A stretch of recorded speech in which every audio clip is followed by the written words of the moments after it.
Thank you, and thank you all for coming. Thank you, James, for hosting this. And I'm wearing shoes, and I'm not sleeping with the host either. But this year, we're going to go down to Antarctica for our 6th voyage.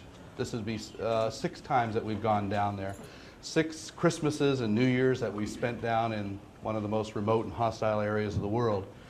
And I go down there with very passionate volunteers. And for people who have seen whale wars, one of the criticism is that my crew are not that professional.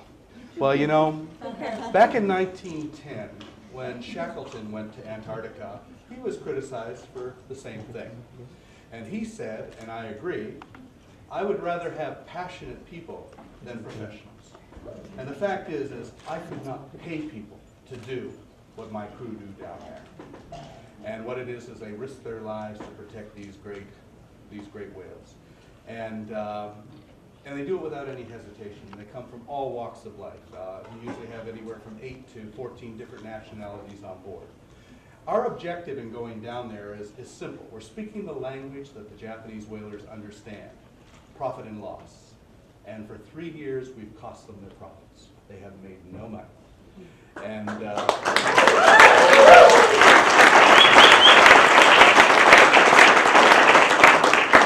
do that by cutting their quotas in half. And so there's over 1,500 whales that are swimming free because we intervene. People can make a difference. And I think one more year and I think we can bankrupt them. Our objective is to sink the Japanese whaling fleet economically. And it's really a very difficult task because when we're down there, they're trying to kill us. And they know that if they injure or kill us, their government will justify and defend what they do. We have to go down there making sure we do not injure them and knowing that our governments will condemn us for whatever we do. So, but I've all along said that don't expect governments and large organizations and corporations to solve the world's problems. They never have, they never do. Governments cause problems, they don't solve problems. Problems are solved by the passion of individuals. All social revolutions throughout history have been led by the passion of individuals. And this is what's going to win in this case. Now, we've been going down there doing what we could with the resources available to us. And it's been very meager, it's been very difficult. We don't have the right equipment, we didn't have enough equipment. But because of the Whale Wars show and the magic of television, we have now are in a position stronger than ever. And we're taking the Steve Irwin, which has been fully repaired, and we're going down there this year. And I'm actually outfitted the Steve Irwin. We now have water cannons. They used LRAD acoustical weapons on us last year. We've been given those weapons by the people. These are sound weapons, which cause every disorientation. They use them on us, we'll use them on them.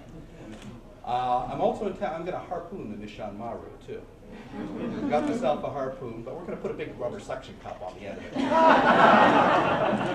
it. But the one disadvantage that we've had over the years is that our vessel, the Steve Irwin, can keep up with the Nishan Maru, the factory vessel, and we can slow them down. But we've never been able to get those harpoon boats, and because they're faster. But now, thanks to Ady Gil, we now have a vessel that's capable of doing it, and this vessel is like right out of Star Wars. In fact, I think one editorial said this is the boat that Batman would operate. And this vessel set the world record last year for going around the world in 60 days. And Pete Bethune, who will be captaining it, he built the vessel, and he built it for the purpose of setting the record. But once he set the record, he said, I want to do something positive. I want this boat to go save whales. And so he offered it to us to purchase. And we couldn't afford it. So thanks to Ady, we got the $1 million donation. Wow.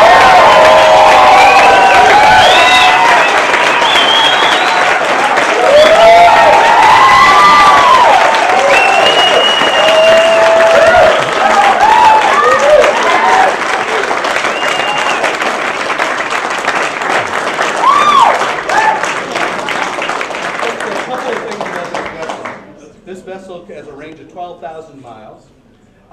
It can completely submerge itself 5 meters underwater and come up again. It's got a Kevlar carbon-based hull. And if anybody ever saw the Star Trek movie where Captain Kirk Save the Whales? Yes. It looks just like the Bird of Prey. So we're actually making movies into reality now. But this can intercept those harpoon vessels. It can block those harpoons. And we've been able to cut their quotas in half. We want to cut them by 80%. We'll try for 100%, but we're going to definitely go for 80% this year. And we expect them to be much more aggressive. But we're going to stand our grounds, because if we do not retreat, we do not surrender, we hold our ground, I think we can drive them out of the Southern Oceans, and we can make the Southern Ocean Whale Sanctuary what it is, a whale sanctuary. They're killing whales in a whale sanctuary. I'd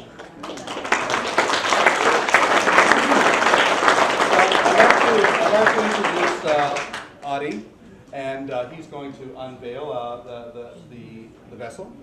And so Ady, let's step up. Thank you very much for making this.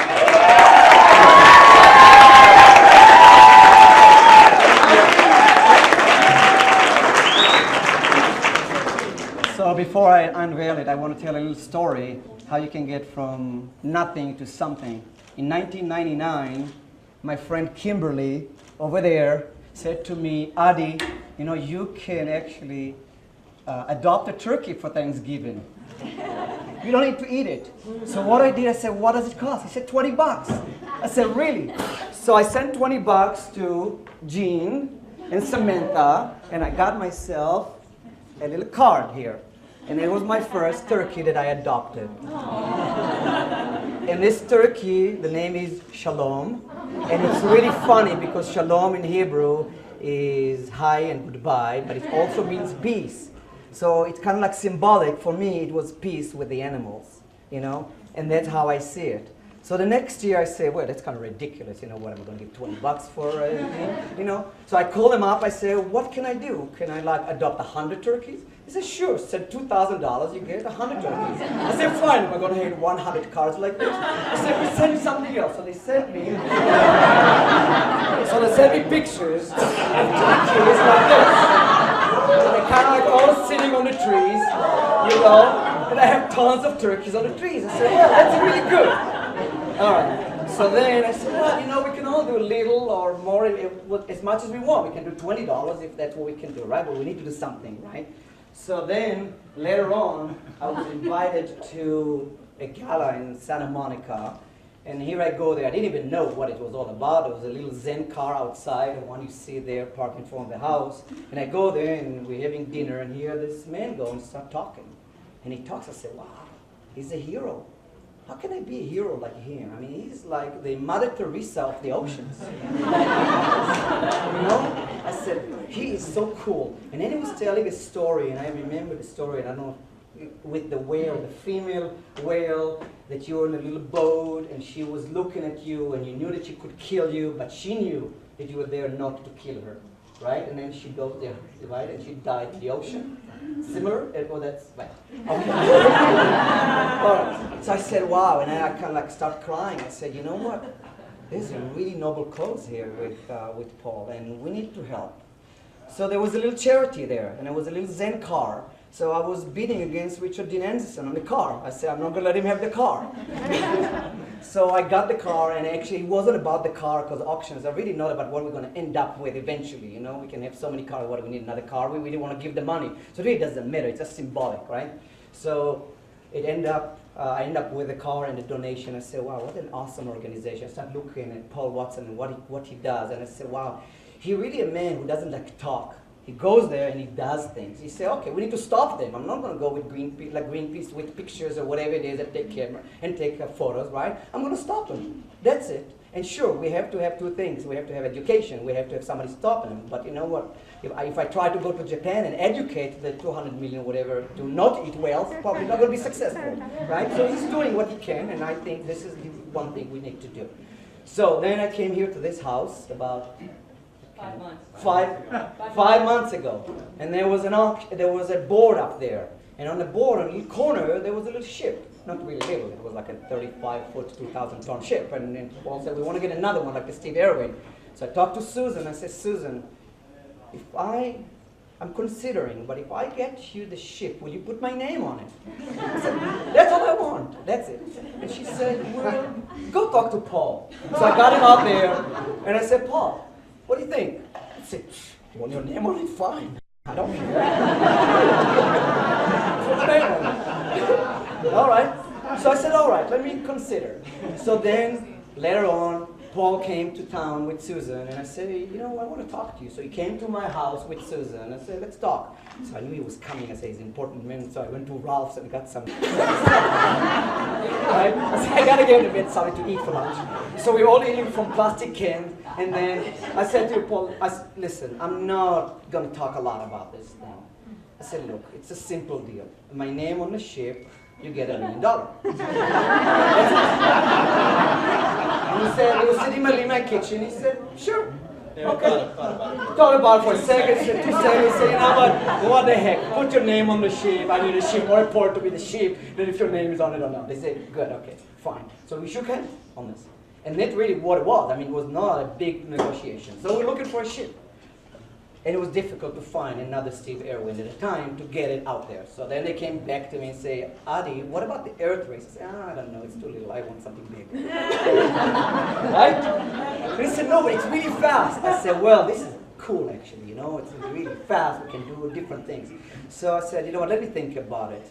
So I was thinking about it a little bit. I said, you know what? Okay, but I have to change the deal a little bit. You're not only going to give me the name on the ship, you're going to give me a sweatshirt that says Antarctica crew on it. And if you give me this, you get the Earth race. He said, let me see. You had to call Seattle, and they say, fine, we give you a sweatshirt. So that's what it was. So I got a sweatshirt from them. All right. So then we said, let's go and see what we're going to do with it, and say, let's paint it black, and my name was on it, and all that stuff. Last week, we went to New Zealand, and I've got to tell you, this is a badass ship. A little rough on the inside, so we need a little bit pimping on it. You know, the kitchen is not that good, the bathroom, Persia, I had to clean a little bit. Right? You know, we make it pass. It's really not so, you know, we need some stuff. So we're going to help here maybe tonight to pimp the boat. Right? Why not? Right? Good. So that is what it is. So now we got this thing, and we're going to go down to Antarctica, and Paul knows what he's going to do with it. He got another badass guy, which is the captain of the ship. Man, this guy is a rocker with a tattoo and all that stuff, and he can do shit. You know, and he's not afraid of anything. Yeah, and he would go, and he was going to be a good team. I wish I could go there for 3 months too. So there. So now,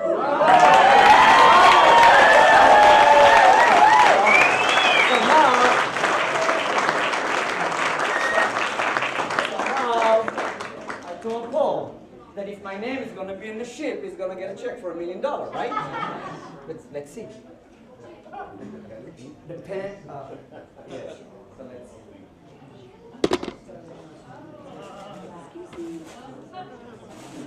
All right.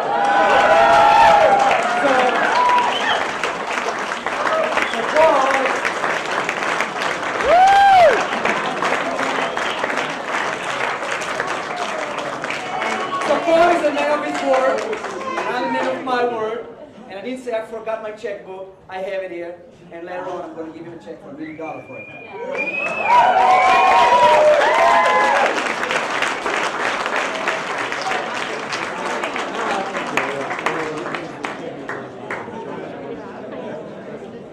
Okay, now we have a video of the ship, but I think we need to take some funds first to pimp the boat.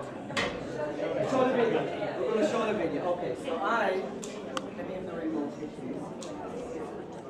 And we need to get the house lights down a little bit. How do you do that? All right.